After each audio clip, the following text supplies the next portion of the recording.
to Burleigh Heads. Final still with some time. Toledo digging in now and starting to run down the line. First turn, a beautiful down carve. Big blast there with the fins out. Well deserved, but meanwhile, Filipe went to hammer town on this last wave. Oh, long pit. Jeez, he was in that for some time. And then just karate chops that section, just dissects it in half. And then pumps his way through to this little inside, gets the foam climb. But wow, watch this backdoor barrel. Bugs. Full on barrel. The tides come in, there's still barrels out there, Rick. And this here, what a searing move, an 8.53. That was out of control. That barrel is insane. That turn to come out of it. Got the 8.4 perhaps on that last wave, or are we still waiting for more scores? That would have been it. So we're standing by. Filipe's numbers are in, 907.853. We just got to wrap up Wilson's, especially his wave pre. Fell in the barrel, but it's coming down to the one where he had priority. Well, the 8.4, there was not an 8.4 on his in his ledger before that. So now the numbers are coming in. It was an 8.4, and officially Filipe Toledo makes his comeback to the tour loud and clear, and has successfully taken out the win at the Bonsoy Gold Coast Pro, presented by GWM. Hats off to these guys. What an incredible battle. Jules, 8.4, 0.4 of a point short from getting the victory from Toledo. But this man has been in just A1 primo form for the last few days. Your new champion. A final for the ages. That's exactly right, Bugs. Toledo marking his comeback after taking a year off, and had quite a battle, and even a big conversation with Jules at the tail end, and he took that wave so quickly. You wonder if he just needed some space. Almost cost him the heat. Julian ended up with an 8.4 when he was chasing an 8.81, both with 17 plus totals.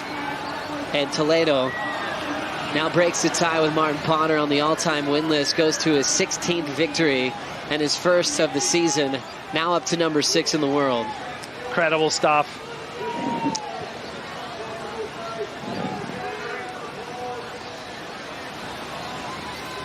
What an incredible clash. Toledo on the Red Bull ski with Kaipo. Ah, here we go. You're a champion. Big numbers the whole way through, a perfect 10 in the semifinals. Double up's coming. We gotta survive it. How you feeling right now? I feel great, man. Thank you so much, Kaipo. Crazy with the rematch with Jules. You know, Jules pretty much coming back to the tour with this event, winning the trials, going all the way. Such a special moment for him. Oh. Go. And everyone just had a wipeout there. Luckily, they're in Kitty's corner. Yes, exactly.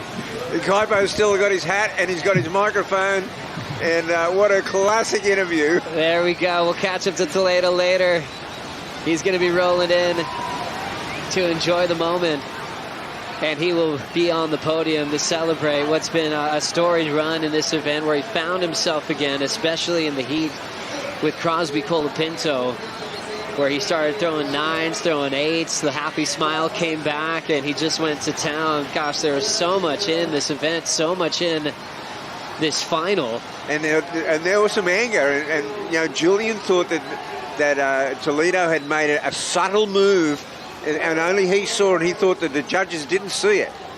I was curious about it, to be honest, too. I mean, with Filipe looking, you know, that Julian could have pleaded, hey, I kicked out of that wave because of that. That's probably where Wilson was going with his frustration. But I loved your guys' point of view. You're saying, hey, no call, and Filipe held priority. But Wilson used that frustration into that 8.4 and almost turned the final. Yeah, you'd have to think if that wave had a bigger finishing moment on it, then perhaps we would have seen the final go into Julian Wilson's favour. But you can't deny the performance of Filipe Toledo through this entire event. He's given us all the highlight reel. He's given us the 10-point ride. And he is the worthy champion of the Gold Coast Pro. Magic time for Filipe. You know, winning so much, this one has to feel incredibly special. Working his way back into rhythm after taking the year off last year.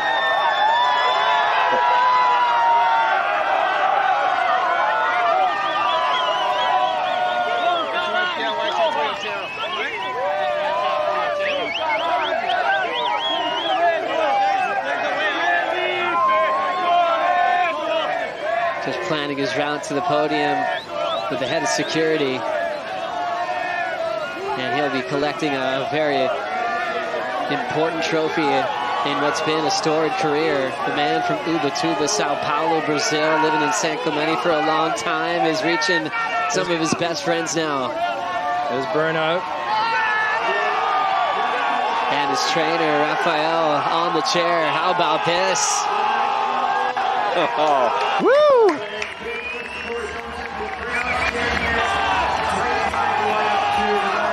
Another victory for the Sharp Eye crew as well. Well, you know, Burleigh brought it home. Mate, Burleigh did a bit of a Kira impersonation through the week at some points. It certainly did. Sand bottom drain pipes. Toledo had his fair share of barrels. The 10 was unbelievable. He's got a Yeti 110 Tundra coming to him. Big barrel, giant alley-oop with what looked like an impossible landing on the roof of the barrel. That's a section only Toledo would survive. Yeah, there was a big question mark over whether Burleigh would turn it on, but, you know, I'd have to say all bets are off. What a great hosting venue. Here at Burleigh Heads, our champions crowned. Filipe Toledo, Betty Lusakura Johnson owning stop number 6 of the season. Rankings are changing on the leaderboard on the championship tour and also with the GWM Aussie treble with one more spot to go. Coming up next, the celebration, the party starts here on the Gold Coast with the Stone and Wood Post Show. We'll bring in Ronnie Blakey and Flick Palmatier.